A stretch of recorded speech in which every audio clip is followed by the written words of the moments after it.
친구들 안녕. 저항터 시간이다. 오늘은 시험 범위 마지막 시간인 17강, 17강 수업을 진행을 해볼 예정입니다. 17강의 제목은 남국 시대의 문화, 그래서 발해랑 통일신라의 문화를 우리가 한번 수업을 해보면 좋을 것 같아. 요가 70에서 75페이지입니다. 자, 문화 같은 경우에는 선생님이 항상 얘기했지. 문화재가 나오면은 그 문화재의 특징과 이름과 어느 나라 건지를 알아야 된다 그랬고, 뭐 사람이나 그런 기타 개념이 등장할 때는 중요 요소들 위주로 여러분들이 좀 공부를 해주면 좋겠습니다. 문화가 좀 아무래도 여러분들이 느끼기에는 중구난방처럼 느껴질 수 있어서 굉장히 어려울 수 있는데 선생님이 강조하는 것 위주로 학교 시험에서는 그렇게 출제를 할 거니까 공부를 하시면 좋을 것 같습니다. 또 굳이 시험이 아니더라도 우리나라 문화는 워낙 뭐 문화재 같은 거 재밌으니까 그냥 교양 수준에서도 듣는 것도 나쁘지 않을 거라고 생각이 듭니다. 자, 먼저 신라의 불교에 대해서 알아보도록 할게. 신라의 불교 관련해서 우리가 유명한 스님이 신라에 3명이 있는데 그 중에 이제 통일신라의 원효랑 의상을 먼저 알아보도록 하겠습니다. 원효랑 의상은 원래 둘이 같이 원래 아는 사이야. 그래서 원효랑 의상은 그 둘의 사상적인 이야기를 하기보다는 우리가 중학교 수준에서는 이 둘 사이에 얽힌 일화를 조금 아는 게 더 좋을 것 같아.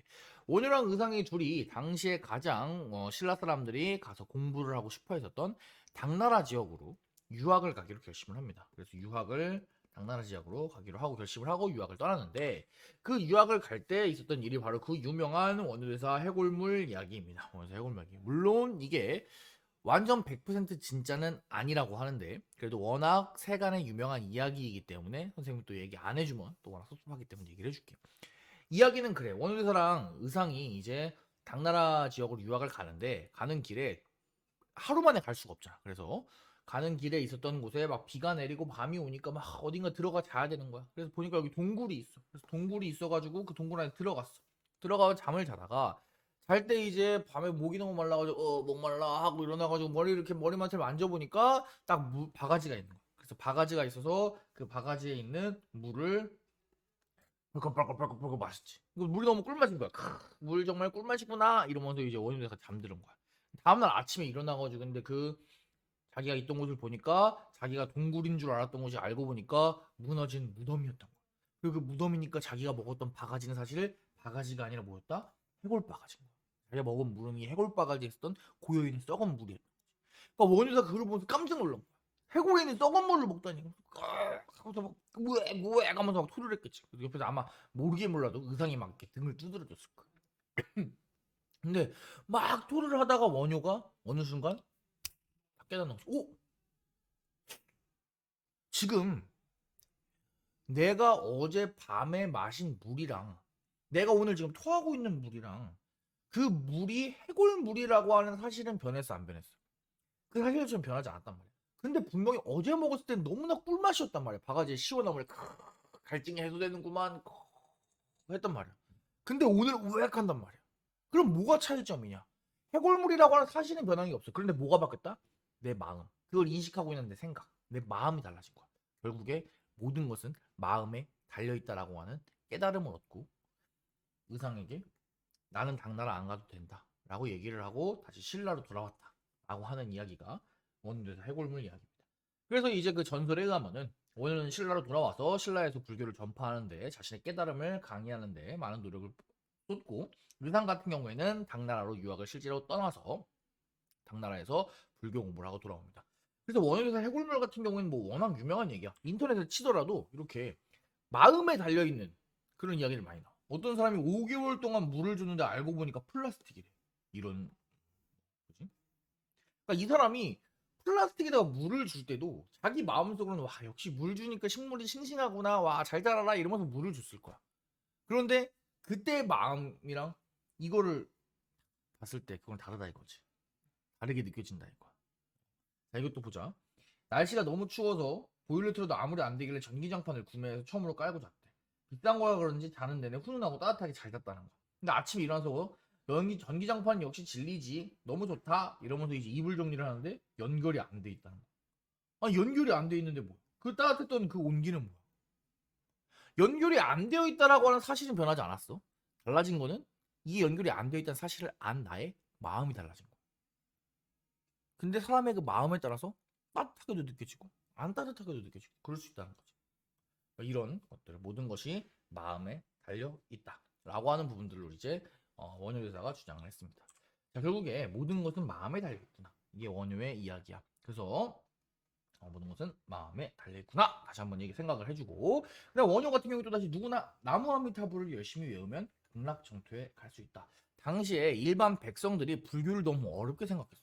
불교를 하려면 막 절에다가 막 많은 것도 갖다 바쳐야 되고, 막 쌀도 바치고, 막 절에 가서 일도 해주고, 그 다음에 불교 교리, 불교 경전 이런 거 공부하는 거 너무 일반 백성이 어려웠어. 그런데 원효는 그런 게 중요한 게 아닙니다. 진짜 중요한 거는 누구나 나무아미타불을 열심히 외우면서 자신의 마음으로, 마음이 중요하잖아, 마음으로 진정으로 부처님을 믿고 부처님을 의지하는 마음을 가진다면 그런 사람들은 누구나 불교에서 말하는 천국이라고 할 수 있는 극락정토에 갈 수 있습니다 라고 이야기를 한 것이 바로 원효라 이거지. 자, 그럼 일반 백성들은 더 이상 비싸게 시주 안 해도 돼. 어렵게 공부 안 해도 돼. 마음만 열심히 닦으면 돼. 그러니까 일반 백성들도 불교를 많이 믿겠지. 그래서 우리가 불교의 대중화가 이루어졌다라고 하는 것들 여러분들이 원효에서 체크해주면 되겠습니다. 자, 다음으로 넘어갈게. 다음에 원효랑 같이 헤어지고 나서 당나라에 갔던 의상. 이 사람은 당나라에서 당시 세계 불교의 최고 스승이라고 할 수 있는 그런 스승들 밑에서 불교를 공부하고 다시 신라로 돌아와. 그러면서 이야기를 했던 것이 하나가 전체고 전체는 다시 하나, 모든 것이 연결되어 있다라고 하는 사상을 주장을 합니다. 근데 선생님이 생각하기에 이런 불교 사상은 사실 우리가 공부하기 조금 어려워. 그치? 다만 그러면 의상이 우리나라 역사에서 여러분들이랑 좀 밀접하게 의상에 관련 있는 건 뭐냐? 우리나라에서 이름난 절들을 많이 건설을 했어. 여러분들이 이제 코로나기 때문에 국내 여행을 아마 자주 갈 거야. 부모님이랑 여름방학 때도 가겠지. 그때 양양, 그 이제 동해바다에 있는 양양에 가보면 낙산사라고 하는 아주 멋있는 절이 있습니다. 바닷가에. 그 절, 양양 낙산사 의상이 건설했고, 그 다음에 이제 경북 영주에 가면은 부석사라고 하는 또 아주 유명한 절이 있어요. 진짜 산속에 그 절이 되게 멋있어. 유네스코 세계문화유산에 등록되어 있는 절인데, 그 영주의 부석사 역시 의상을 지었다고 하는 그런 전설이 전해 내려옵니다. 자, 그래서 우리는 일단 원효랑 의상을 공부를 했습니다. 자, 신라의 유명한 세 번째 스님, 그의 이름은 해초가 되는데, 이 해초라고 하는 스님은 의상보다 한 발 더 나아갔어. 당나라로 간 거에서 멈추지 않고 당나라에서 원래 오리지널 불교를 배우겠다. 그래서 불교의 원래 고향 인도까지 가겠다라고 해서 바닷길을 거쳐가지고 인도로 가서 인도를 돌아보고 페르시아 지역까지 갔다가 다시 돌아온 게 바로 해초의 여정이 되겠다. 그래서 이 이야기를 해초는 글로 썼으니 그 글이 왕 갔다 온다 오 5개 천축국 인도 5개의 인도에 있는 나라에 갔다 오고 쓴 책이라고 해서 왕오 천축국전이라고 하는 글을 썼어. 그래서 여기 있는데 아주 고대 시대 때 이렇게 아시아 지역을 막 정신없이 왕래했던 그런 교류의 흔적을 찾아볼 수 있는 아주 중요한 작품이라고 할 수 있겠습니다.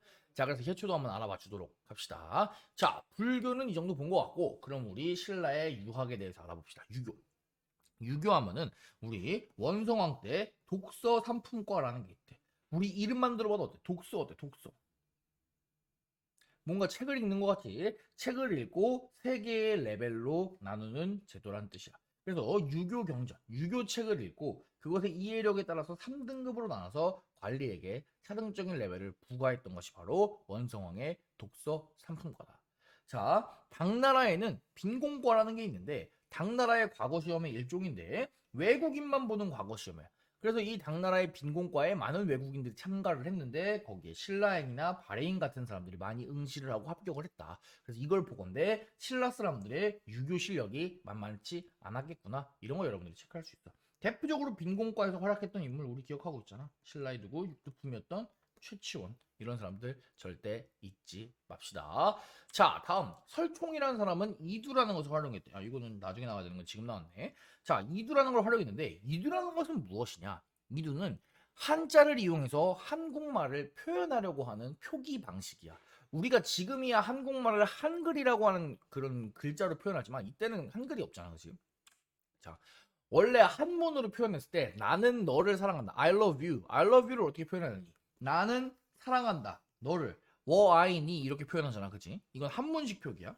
근데 나는 사랑한다. 너를. 이거는 우리나라 말의 어순에 안 맞지. 그치? 그래서 이거를 한자를 이용해서 우리나라 말의 어순에 맞게 한국말이랑 비슷하게 조사까지도 활용해가지고 글로 표현한 게 바로 이두다 이것입니다.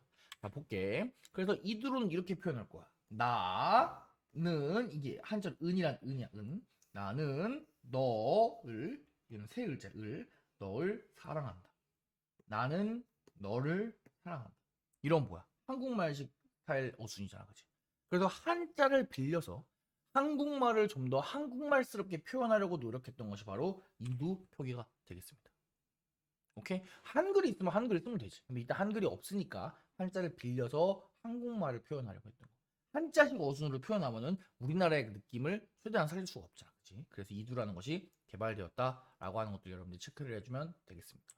자, 신라의 기술을 한번 또 볼게. 신라에는 무구정광 대다란이 경이라는 게 있는데 바로 여기 이 경전을 의미합니다. 현존하는 세계에서 가장 오래된 목판 인쇄물이야.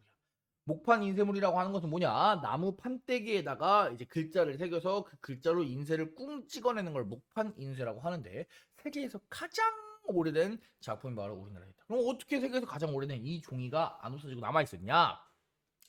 바로 잠시 뒤에 배울 이 불국사 3층 석탑 안에서 이 안에 돌멩이 안에서 발견됐기 때문에 상대적으로 오랫동안 보존될 수 있었다라고 하는 점들 여러분들이 체크해주면 좋겠습니다. 자, 인쇄 기술뿐만 아니라 금속 기술도 발달했는데 이 작품은 보게 되면 탑이지만 실제 높이는 12cm밖에 안 되는데 그래서 여기 안에 보면은 여기 매달려 있는 종의 실제 길이는 4mm인데 이 4mm짜리 조그만 종에서 그 안에 딸랑딸랑딸랑 거리는 이 딸랑딸랑 거리는 것까지도 표현이 되어 있을 정도로 굉장히 신라가 금속 기술이 발달했다는 것을 보여주는 금동소탑 같은 문화재도 있다고 합니다. 자, 선생님이 생각하기에 진짜 신라의 금속 기술의 끝판왕 중에 끝판왕은 역시 뭐니 해도 이 성덕대왕 신종을 빼놓고 얘기할 수가 없다.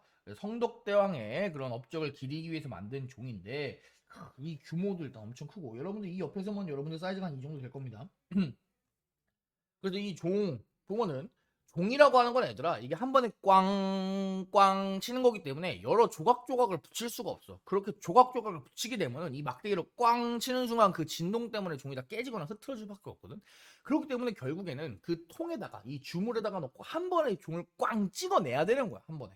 그런데 이런 아주 정교한 무늬라던가 여기 밑에 이렇게 슉 살아있고 이런 디테일 그리고 이런 아주 정교한 용 마치 땅을 박차고 빡 올라가려고 하는 이 용의 이 다리 힘을 딱 해주 쫙 하는 그 용의 그 힘찬 모습 그리고 용 옆에 있는 이 음통이라고 부르는 건데 소리가 통하는 관이라는 거예요. 여기 빵꾸가 뚫려 있어가지고 여기서 이렇게 소리가 이렇게 왔다 갔다 한대.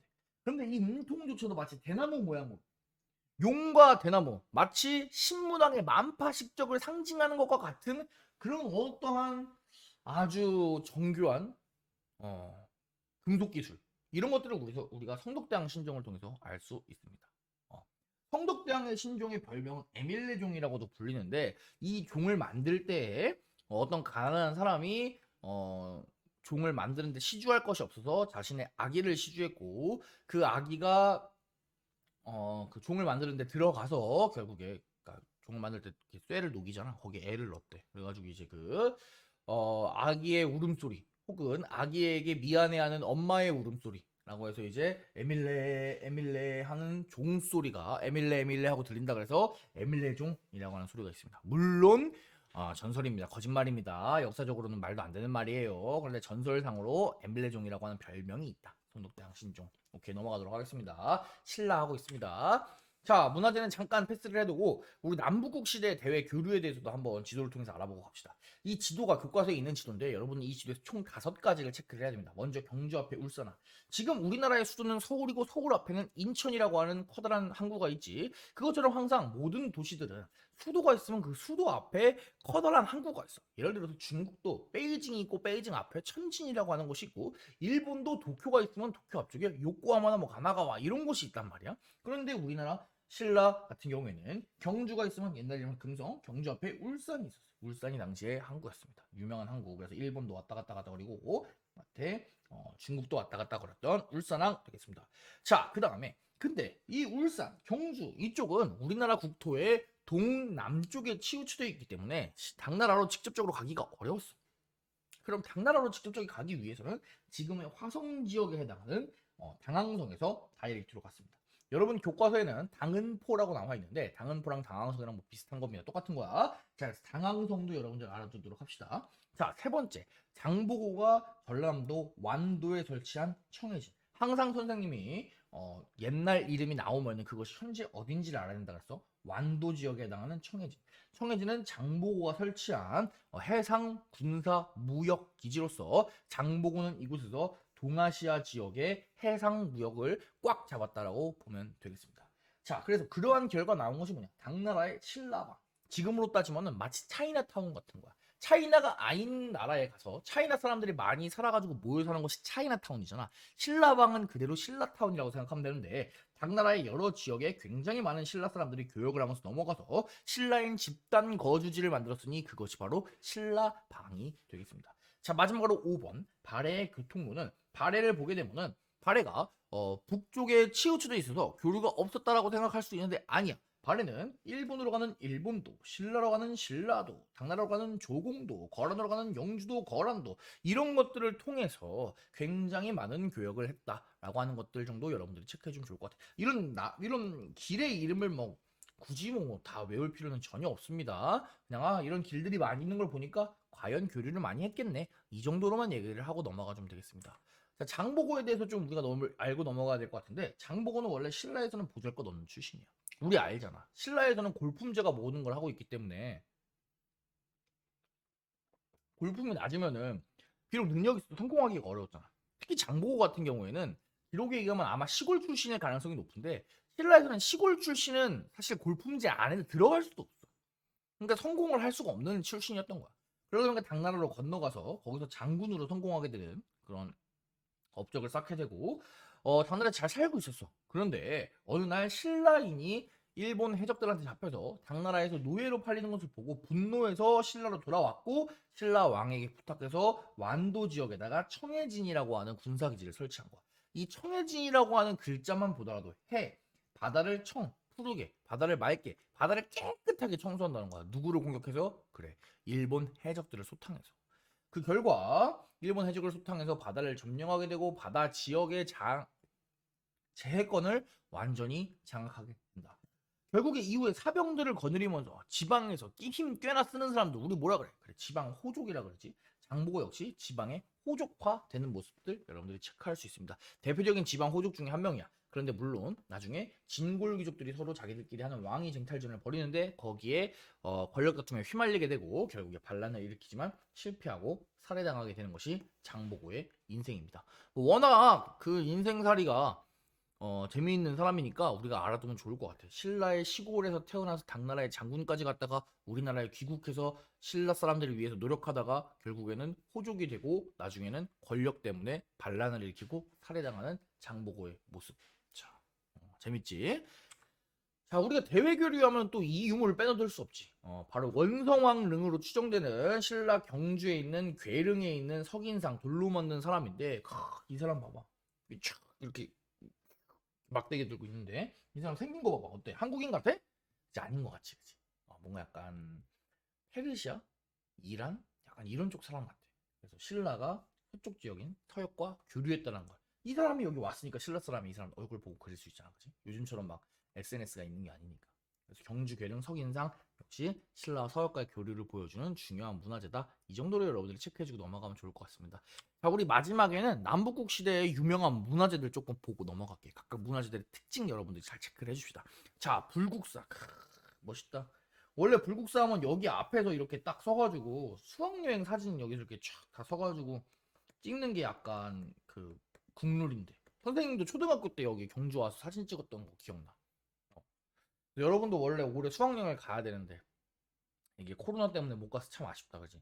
빨리 코로나가 끝나서 재밌게 수학여행 갈 수 있었으면 좋겠습니다. 자, 아무튼 불국사 통일신라의 대표적인 절이지. 자, 조선 말이랑 일제강점기 때는 이게 조금 조선 말 때 이제 잊혀져가지고 이게 일제강점기 때 부분적으로 복원이 되었고 최근에 이제 완전하게 다 복원이 되었는데 그래서 지금의 모습을 차지했어. 그런데 좀 안타까운 게 옛날 모습이 완전 그대로 복원된 건 아니야, 얘들아. 원래 기록에 가면은 이제 그 불국사 앞에 이렇게 연못이 있었대. 그런데 이제 복원하는 과정에서 연못을 만들면은 조금 복원이 어렵다. 그리고 또 통행에 지장이 있다. 그래서 연못은 복원을 안 했다고 하는데 선생님이 보기에는 지금도 불국사가 진짜 멋있긴 하거든. 근데 연못이 있으면 더 약간 그 불교의 이상세계를 표현하는 것처럼 진짜 멋있을 것 같아. 그래서 나중에는 언젠가는 연못이 꼭 다시 복원이 됐으면 좋겠다. 이런 생각을 선생님은 뭐 하고는 합니다. 자, 다음에 그래서 보게 되면은 위에서 보면은 진짜 멋있다, 그지? 여기가 원래 그 연못이 있는 자리고 여기가 이제 수학여행에서 이쪽에서 이렇게 사진 찍어. 여기서 이렇게 있어가지고 김치 했잖아. 나중에 또 여기 보게 되면은 이렇게 대웅전이 있고 여기 이렇게 탑이 두 개가 있는 아주 멋진 모습 볼 수 있겠습니다. 자, 이 탑 같은 경우가 재밌는데 여러분은 다 알고 있지? 여러분 다보탑, 불국사 3층 석탑 왼쪽에는 다보탑 10원짜리 동전에 나오는 그런 탑이지. 자, 뭐야? 굉장히 화려한 거 볼 수 있지. 자, 그런데 여러분 더 중요하게 볼 것은 바로 불국사 3층 석탑, 이른바 석가탑이라고 불리는 탑인데 전형적인 통일신라의 석탑 양식이야. 우리가 지난번에 삼국시대 탑은 그 형태가 굉장히 다양했어. 뭐 백제 미륵사지 석탑 엄청 컸지. 뭐 신라 경주의 분황사 모전 석탑 모양이 막 벽돌을 흉내내가지고 엄청 특이했어, 그지? 그 다음에 뭐 황룡사 구층목탑 같은 경우에는 뭐 목탑으로 지어졌으니까, 그지? 애초에. 그러니까 탑의 양식 자체가 굉장히 다양했단 말이야. 그런데 이것이 이 다양한 탑의 양식이 통일신라로 오게 되면은 3층의 석탑 양식으로 굳어지게 돼. 그런데 그 전형적인 3층의 석탑 양식을 보여주는 게 바로 불국사 3층 석탑이라 이겁니다. 그래서 여러분은 이 불국사 3층 석탑 다른 이름으로는 석가탑 이것이 전형적인 통일신라의 석탑 양식이다 이렇게 생각하시면 돼요. 여러분이 만약에 어디 문화재를 보러 가. 근데 탑이 있어. 근데 그 탑이 3층이고 딱 그냥 심심한 3층이야. 그러면은 이건 뭐 통일신라 양식이네요. 이렇게 얘기하면 아마 80% 90%는 맞아. 탑을 봤는데 모양이 뭐 이상해. 뭐 막 알 수가 없어. 그러면 삼국시대 양식이네요. 이렇게 얘기하면 되고 그 다음에 나중에 또 나오겠지만 나중에 배우겠지만 이야기 때 배우겠지만 층이 엄청 많아. 층이 막 10층, 막 8층, 9층 이 정도. 각도가 막 되게 많아. 그래. 이렇게 막 사각형 모양이 아니야. 각도가 많아. 그럼 고려시대 양식이네요. 이렇게 얘기하면 8, 90%는 맞아.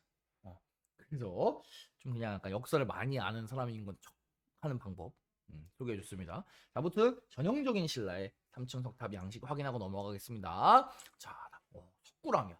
석굴암은 인공석굴을 만들고 그 안에 부처님을 모신 우리나라의 대표적인 인공석굴 사원이야. 인공석굴이라는 게 중요해. 우리 여태까지 배웠던 위진 남북조 시대의 대표적인 석굴 사원 윈강석굴 같은 경우에는 자연적으로 약간 있는 것들을 좀 파서 만들었다면 그것과 다르게 이 석굴암 같은 경우에 우리 석굴암은 인공으로 석굴을 만들었어. 아예 돌로 이런 굴을 만든 거야. 어떻게 만들었냐? 굴을 쌓았어. 보게 되면 이렇게 돌멩이를 이용해가지고 굴을 쌓았고 그 위에다가 이렇게 통로를 만들어가지고 여기 위에 흙으로 덮고 돌멩이를 만들었다는 거 여러분들 알 수 있어요. 인공적으로 굴을 만들었다는 게 아주 특이합니다. 자기들만의 세계를 구축한 거지. 그리고 굴을 만들 때 그냥 만든 게 아니야. 이렇게 복잡한 수학적이고 기하학적인 원리에 입각해서 만든 것이 석굴암이다. 굉장히 체계적으로 만들어져 있다. 그래서 여러분들이 석굴암에 가보게 되면은 이게 그냥 보통 문화재가 아니야. 진짜 신라 불교 예술이 진짜 압축돼 있는 건데 가보면은 진짜 봐봐 얘들아. 멋있지 않니? 이렇게 탁그 굴 안쪽에 부처님이 쫙 앉아있고 옆에 이렇게 부처님을 지키고 있고 금강 역사들이 이 복도를 통해서 부처님의 세계로 우리는 딱 걸어가는 거야. 가게 되면 이렇게 쫙 부처님 앉아있지. 근엄한 표정. 진짜 멋있다, 그치? 또 이 석굴암 가면은 또 이 석가모니 부처님 말고도 주변에 이렇게 다른 조각상들이 다 둘러싸고 있어. 그래서 이게 뭐 이런 화려한 조각상들 보는 것도 석굴암의 재미라고 할 수 있지. 석굴암 같은 경우에는 조선 말에 잊혀졌던 것이 일제강점기 지금에서 아마 1909년쯤에 발견이 돼 다시. 그래서 발견됐을 당시에 이렇게 조금 위험한 상황이었어. 여기 앞쪽 부분 다 무너졌고 여기도 지금 빵꾸가 뚫려 있네, 그지? 그리고 막 돌멩이들이 쓰러져 있고, 그치? 이런 상황에서 발견된 거야. 자, 이거 발견된 거 어떻게 해야 돼? 일단 빠르게 보수 공사를 해야겠지. 자, 그래서 일제강점기 시대 때 보수 공사를 하고 있는 모습을 볼 수 있습니다. 그래서 발견된 게 이렇게 언덕 위에 올라가면 여기 이렇게 석굴암이 이렇게 지붕이랑 탁 있었던 거. 그래서 여기다 복원을 해야겠지. 그래서 이런 식으로 복원하는 거 뭐 나무 같은 걸 대가지고 지붕이 안 무너지게 하고 그런 것들을 통해서 해체 복원을 했다고 합니다. 그래서 여기 있던 거 돌들 이렇게 원래 이렇게 지붕이 있었겠지? 다 드러내고 굴에 있는 조각상들 전부 다 꺼내가지고 다시 제 위치를 찾아가지고 복원을 했던 거 여러분들이 볼 수 있습니다. 그래서 일제강점기 때 이렇게 좀 아까보다 훨씬 깔끔하게 조금 복원을 했어. 그런데 문제는 이 일제강점기 때 복원을 할 때 좀 더 천천히 자세하게 복원을 했어야 되는데 복원을 하는 과정에서 이 석재들, 이 돌이 어떤 식으로 지붕에 있고 어떤 지붕의 어떤 위치에 있어가지고 이게 딱 석굴 사원이 되는지 그런 부분들을 면밀하게 기록을 안 했던 거야. 결국에 그 위치를 알 수 없는 석재들이 너무 많이 남고 그 부분에 있어서 돌로 할 수 없는 부분은 당시에는 최신 기술이었던 뭐 콘크리트나 시멘트 같은 것들을 발라가지고 석굴암을 복원을 했어. 콘크리트를 이용해서. 참 안타깝지. 근데 이게 콘크리트를 이용해가지고 복원을 하면 단점이 뭐냐면은 이 안에 습기가 빠져나갈 수가 없어. 이런 자연석으로 인공석굴을 만들었을 때는 신라인들이 자연적으로 그 인공석굴 안에 있는 습기를 해결할 수 있는 방법을 만들어 놨는데 그런 자연적인 방법이 아니라 인공적인 콘크리트로 굴을 복원을 하다 보니까 그 안에 습기 문제를 해결하지 못하고 계속해서 부처님한테 막 이끼가 끼고 그러는 거야. 이거 해결할 수가 없었지. 결국에 나중에 박정희 정권 당시에 일제강점기 때 했던 거 다시 재복원하자라고 해가지고 복원이 들어갔는데 문제는 이때도 완벽하게 해결을 하지 못하고 오히려 이중으로 지붕에다가 콘크리트를 덮게 되는 그런 지금으로서는 납득할 수 없는 이때는 아직 기술이 발달하지 않았으니까 그런 방식으로 좀 제대로 복원하지 못하고 다시 복원이 되게 이루어진다. 결국에 아직도 습기 문제를 해결하지 못해서 1년 내내 이 석굴암이 이렇게 유리창으로 막혀 있고 그 안에서 에어컨을 틀고 있어. 딱 1년에 한 번, 부처님 오신 날에만 안에 들어갈 수 있어. 이게 진짜 아쉬운 게 뭐냐면 얘들아. 이 석굴암이라고 하는 거는 여기서 바라봤을 때는 그 멋있음을 여러분들이 이해할 수가 없어. 여러분이 석굴암 가보면은 솔직히 실망할 거야. 왜냐? 석굴암은 여기 멀리서 이 문 밖에서 보는 건 의미가 없어. 이 안에 이 복도를 통해서 부처님의 세계로 들어가서 여기 이 방석이 있는 데서 부처님의 얼굴과 이 부처님 뒤에 있는 광배가 이렇게 쫙 이렇게 되는 모습을 봐야지 이게 신라인들이 표현하려고 했던 불교의 이상세계구나 이런 것들을 여러분들이 이해할 수 있는데 지금 이렇게 이걸 해결을 제대로 복원을 못 해가지고 에어컨에만 들어가 있는 거야. 너무 아쉽다. 사실 선생님도 들어가 본 적이 없어요. 진짜 가보고 싶은데 기회가 안 되네. 나중에 한번 여러분들 본인이 관심 있으면 꼭 한번 가봐. 그래서 석굴암. 우리나라의 통일신라의 대표적인 석굴 사원인, 대표적인 인공 석굴 사원인데 안타깝게도 복원이 완벽하게 이루어지지 않았다라고 하는 지점도 여러분들 체크해주면 좋겠습니다. 자, 다음 넘어가겠습니다. 마지막 슬라이드네. 발해 같은 경우는 뭐 발해는 뭐 또 이불병자상 두 개의 부처님이 나란히 있는 이불병자상 뭐 아니면 발해 강력함 힘을 상징하는 고구려를 계승한 것으로 보이는 뭐 발해의 석등, 그 다음에 발해의 독특한 탑인 영광탑. 영광탑은 벽돌 같은 걸로 지어진 것 같지? 그리고 영광탑 같은 경우에는 특이하게 묘탑이라고 부르는데 발해 같은 경우에는 무덤을 세우고 그 무덤 위에다가 이렇게 탑을 짓는 풍습이 있었어. 그래서 이것을 발해 묘탑이라고 하는데 그 중에 이 탑의 이름은 영광탑이라고 한다. 그 정도 여러분들이 간단하게 알아주면 좋을 것 같아. 이런 부분에서는 발해의 문화재가 뭔지를 알고 나머지는 통일 신라 정도로 좀 공부를 하는 게 여러분 공부에 도움이 좀 될 것 같습니다. 그래서 각각의 문화재의 특징이 무엇인지 여러분들이 한번 꼭 알아봐주고 그 나라의 국적도 알아봐주고 이 앞에 등장했던 문화의 내용들을 선생님이 중요하다고 얘기했던 것 위주로 한번 공부를 해주면 좋겠습니다. 자, 그래서 시험 범위는 여기까지고 우리가 기말고사를 보고 기말고사 해설을 공부하고 그 다음에 이제 고려시대로 한번 만나보도록 합시다. 정말 수고가 많았습니다. 기말고사 화이팅! 안녕.